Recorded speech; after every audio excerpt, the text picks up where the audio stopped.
Hi, it's Lisa.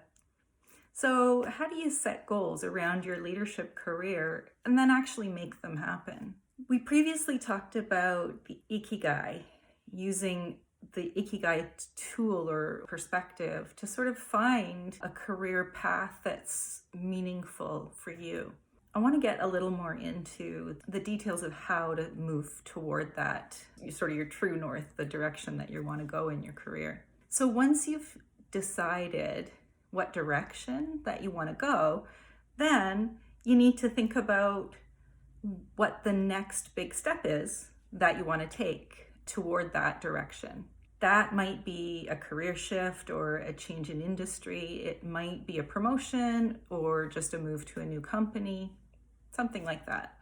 So picking that first next step is an important part of really starting to make that new career or that career path really take shape and start to happen.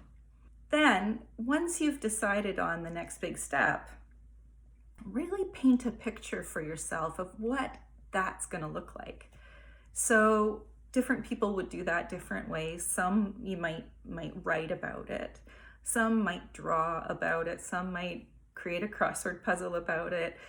Anything that really helps it to be meaningful for you. What does your day-to-day look like? What things are you going to be doing? What are you going to be passionate about? What do you expect might be difficulties? All of that.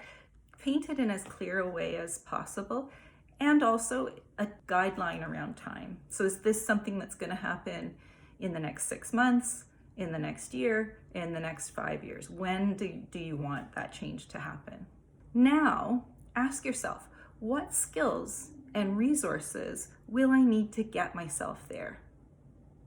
This is important, and this involves some research usually. So you'll look at job postings, if there are postings for this position or this kind of direction that you want to go. Informational interviews, meet with people who have been there or who are there or are in hiring decision positions for those roles.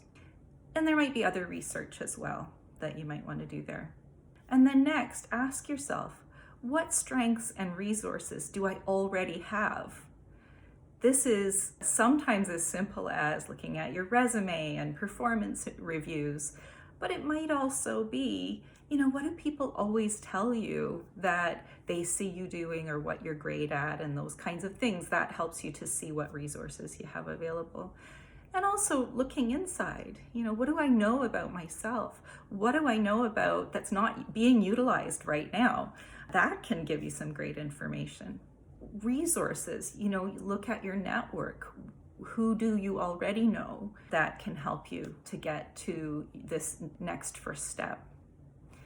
And then once you know sort of what skills and resources you'll need and what skills and resources that you already have, then of course you can see what the gap is.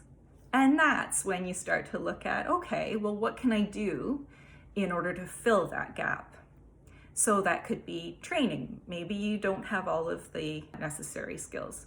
It might be expanding your network into an area that you don't have a lot in your network right now, or into an organization that you don't have in your network right now. It could be coaching on some counterproductive behaviors that are getting in your way from really being able to reach that next milestone for yourself.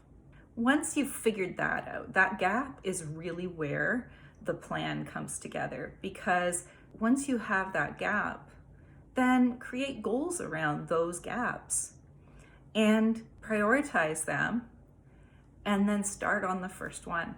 Now you're actually making your career plan happen. I hope this has been helpful for you. Please, if there's anything that I can do reach out to me. And as always, leave a comment, send me a message, let me know what's been meaningful for you here. Very much appreciate it. Thanks. Bye-bye.